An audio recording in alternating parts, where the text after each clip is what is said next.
vienintelė smegduobė, kurią turim mūsų krašte, kur žinom arba numanom, kad buvo aukų. Per atvirą langą į naktį pažadina didžiojo baublio balsas. Bū, bū. Kas atvažiavo į Likėnus su lazdom, su ramentais, išvažiuoja čia savom kojom. Vingiuota Nemunėlio upė keliskart keičia tekėjimo kryptį. Vingyje šiauriau Totorkalnio kaimo pasiekia šiauriausią Lietuvos vietą. Nemunėlio upė eina Lietuvos-Latvijos sieną. Nemunėlis yra tarptautinė upė, tai Lietuva, Latvija. Ir Latviai labai nustebė irgi, kad plaukdami Nemunėliu pamato 370 milijonų metų atodangas, kurios buvo, kur susisluoksniavo. Ir tai, pavyzdžiui, gamtos paveldo objektai kaip Vilnepilio ola, Moriškio atodanga, Tabokinės atodanga. Tai yra nuostabus kraštovaizdis pats ir nuostabus raštai. Nemunėlio pakrantėse iškilusios vaizdingos Dolomito ir Mergelio atodangos. Kadaise gyveno čia velnias, o šalia buvo vienuolynas. Ir aišku, tas velnias labai buvo nepatenkintas dėl to vienuolyno ir tų vienuolių darbų. Tai jis nusprendė atsikratyti jais, nešė didžiulį akmenį ir sudaužė tą vienuolyną. O visi, kas likučiai to vienuolyno, išbarstė čia palei mūsų Nemunėlio upelę. Bet kadangi, kaip pasakyti, Perkūnas buvo labai nepatenkintas velnio tokiais darbais, tai kaip trenktelėjo jį, tai gilyn į šitus urvus. Aišku, toj pat palei Nemunėlį irgi yra didžiulė Biržų giria. Yra biosferos poligonas, kur yra saugoma, yra ir lūšis, ir retkarčiais, aišku, jau ir meška užtinkama, jau iš senai buvo matyti pastebėta. Ir svarbiausia, tai yra juodieji gandrai, ereliai mažieji, ereliai rėksniai, uralinės pelėdos, žvirblinės pelėdos, aišku, daug irgi augalų įvairių retų. Mes biržiečiai nesam turtingi ežerais. Ir pats, pavyzdžiui, Šervėnos ežeras vadinamas, tai yra pats seniausias dirbtinis tvenkinys. Ir per jį eina gan įspūdingas lieptas pėsčiųjų takas didžiulis, Astravo rūbai kitai pusė ežero. Yra svarbiausia, kad ežere, aišku, yra daug žuvies įvairių tenai, bet yra ypatingai tai, kad peri didysis baublys. Ir ypač mūsų gamtininkai, lietuviai, ypač užsieniečiai, atvažiuoja čia į Biržus, nakvoja kažkur čia Biržuose, pas kažką sodybai ir girdi, kad per atvirą langą į naktį pažadina didžiojo baublio balsas. Bū, bū. Tai tiesiog nuostabu, kad tu mieste gyvendamas gali išgirsti tokio reto paukščio balsą. Požeminiam vandeniui gelmėse išplovus tirpius gipso, klinčių, dolomito, kreidos ar druskos klodus įgriūva žemė. Susidaro karstinės įgriuvos, vadinamos smegduobėmis. Jų Biržų rajone skaičiuojama tūkstančiais. O jeigu jūs po tais laukais pavaikščiosit, pabraidžiosit, tai tenai irgi labai daug matysit tų įgriuvų. Virš 10 000 jau dabar skaitomis mūsų parko teritorija, kuri užima apie 14,5 tūkstančių hektarų. Tai ką norėčiau atkreipdėmėsi, tai į tai, kiek iš tikrųjų nedaug dirvožemio virš gipso mes turim, kaip arti gipsas yra nuo žemės paviršiaus. Kai kur siekia tik tais 20-30 cm, o kartais nei tiek. Tai realiai iš tikrųjų tokiose vietose nieko nepasisadinsi. Šita žemės dirvožemis, ar ne, jisai vis tiek, kai griūna, jisai slenka. Ir kažkokie dirvožemį kaupėsi organika, yra iš ko tam medeliui prie ko prisikabinti. Priklausomai nuo oro, kovo pabaigoj, balandžio pradžioj, nes prasideda žalčių tuoktuvės. Ir jau žalčiai kaip myli šitas visas duobes, jau čia rangosi, raitosi.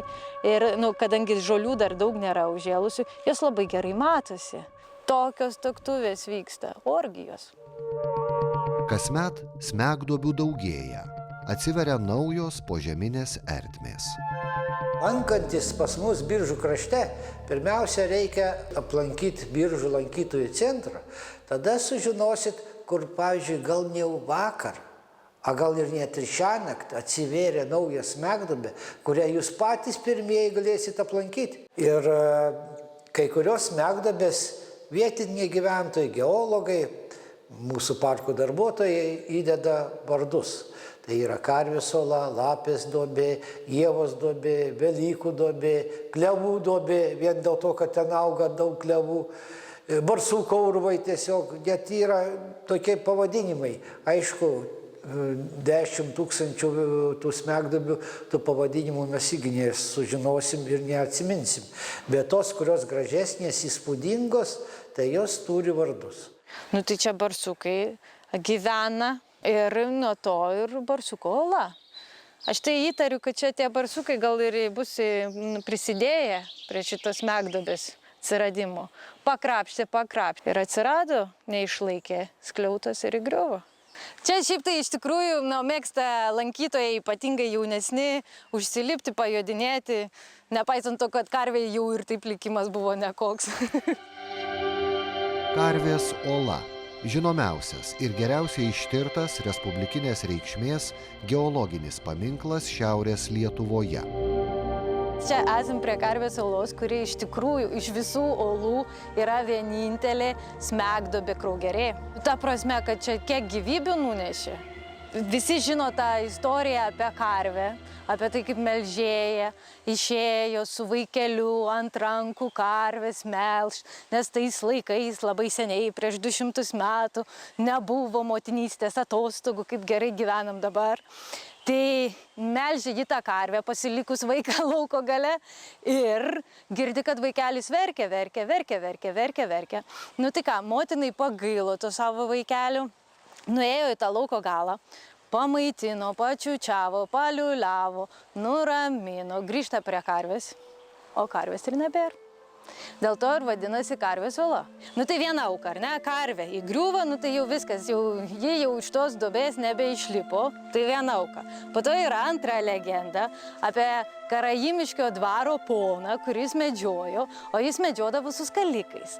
Ir netyčia per medžioklę jojant įkrito vienas iš jo skalikų.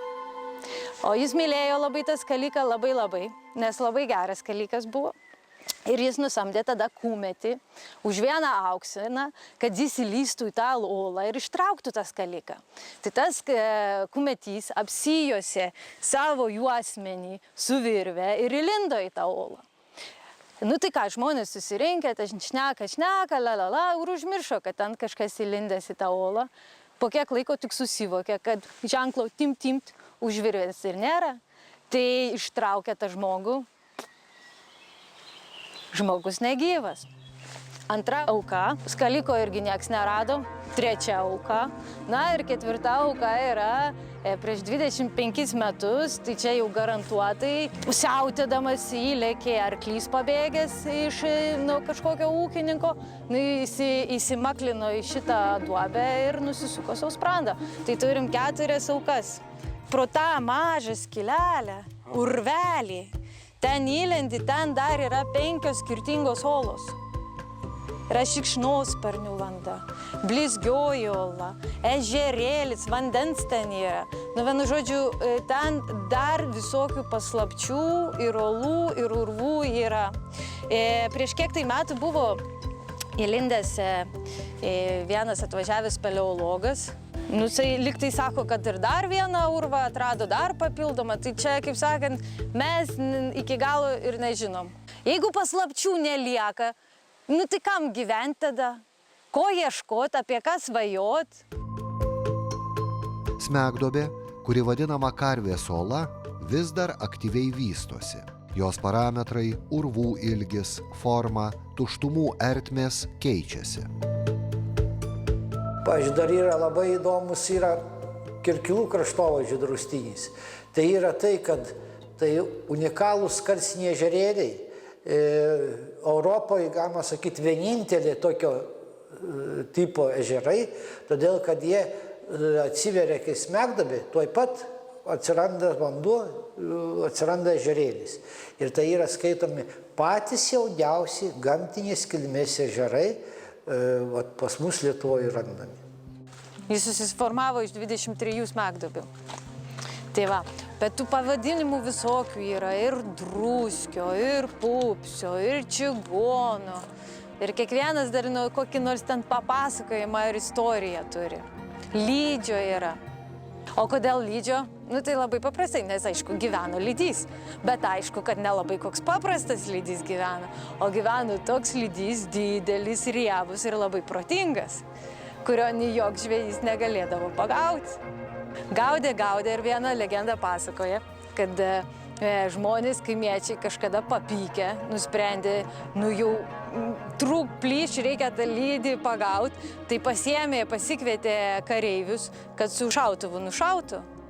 Ir neva tai kažkokie kareiviai atėję, šovė, pamatė tą lydį, nes tas lydys mėgdavo dar ir šiaip žvejus paerzinti, išlįsdavo į paviršių, išnirdavo ir maskatuodavo savo uodegą į kairę, į dešinę, erzindamas žvejus. Tai šovė į tą lydį, lygtais pataikė, lygtais nepataikė, jau čia sunku suprasti, kaip ten pagal tą pasakojimą iš tikrųjų buvo. Tas lydys tik nunėrė gilyn, bet negyvo išplaukusio į paviršių nieks nematė. Tai yra galvojama, kad gal tas lydys iš tikrųjų papykęs tiesiog nunyro kažkur gilyn ir galbūt po žeminiais kanalais į kokį kitą ežerėlį persikėlė, savo laimingas po šiai dieną ir gyvena. Tai turim tokią pasakojimą, kaip ir vos ne kaip Lochneso pabaisa vietinė lydį. Įvairiaus gylio jie yra. Yra apie 3, 5, 6, man atrodo, giliausia gal 9 metrų yra tie karsiniai ežerėliai. Svarbiausia yra tai, kad priklauso nuo vasaros, ypač kai šiemet lietinga. Yra buvę vasaros sausos, kad ten tiesiog išdžiūna tik tai pačiam duburėlį, tik tai yra vandens. Čia įvairiai tas vanduo keičiasi ir tas vandens lygis keičiasi labai. Tada šalia jau prasideda tokios pelkingos vietos ir per tokį Šilinėlio upelį susisiekia su kitu ežerėliu, vadinamu Jonavos ežerėliu, kuris yra praktiškai užpelkėjęs. Ir nuo to ežerėlio Šilinėlio upelis keliauja iki mūsų tos garsiosios Apaščios upės. Ir dažniausiai taip ir vanduo teka nuo čia, link Jonavos, link Apaščios, bet kartais, kai Apaščia patvinsta, nuo upelio kryptis vandens pasikeičia ir pradeda tekėti priešingą kryptim. Apaščios vanduo atkeliauja net iki čia, iki Kirkilų. Tai kaip sakant, pas mus niekad negali niekom būti tikras. Keičia kryptį net vanduo. Įdomu tai, kad karsiniuose ežerėliuose, ypač kai karšta vasara yra, tas vanduo karsinių ežerėlių nusidažo raudonai, rausva spalva.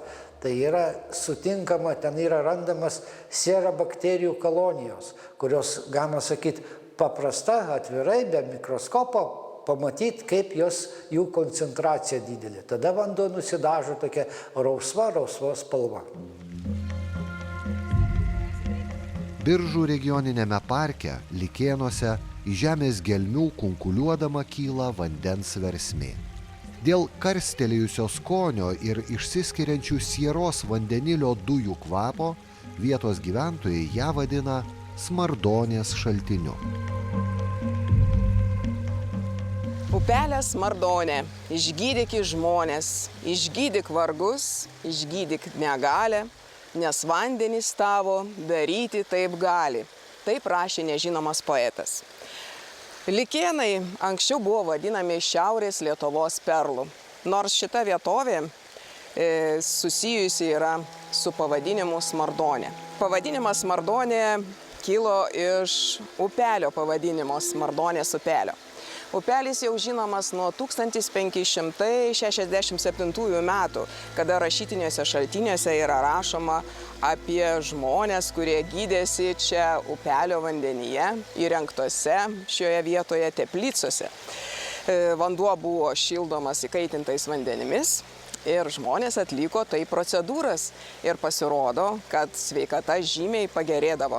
Ypač kurie atvažiuodavo su skaudančiais sąnariais, skaudančiom kojom. Ir yra toks posakis, kas atvažiavo į Likėnus su lazdom, su ramentais, išvažiuoja čia savom kojom. Tai iš tikrųjų unikali vieta Biržų krašte, Biržų rajone. Vietiniai gyventojai nevartojo vandens iš Smardonės šaltinio mėsai, kavai ar arbatai virti, bet naudojo duonai kepti ir maudytis. Vanduo tiko besigydantiems gurkšnoti, mazgoti akis, taip pat tiesiog šaltinyje mirkyti skaudamas rankas ir kojas. Mes čia esame prie Smardonės šaltinio, kurio yra pradžia ir šitas Smardonės šaltinis įteka į Smardonės upelį, o Smardonės upelis įteka į Tatulos upę. Anksčiau dar buvo žinomas ir kitas šaltinis, kuris vadinasi Likėnai.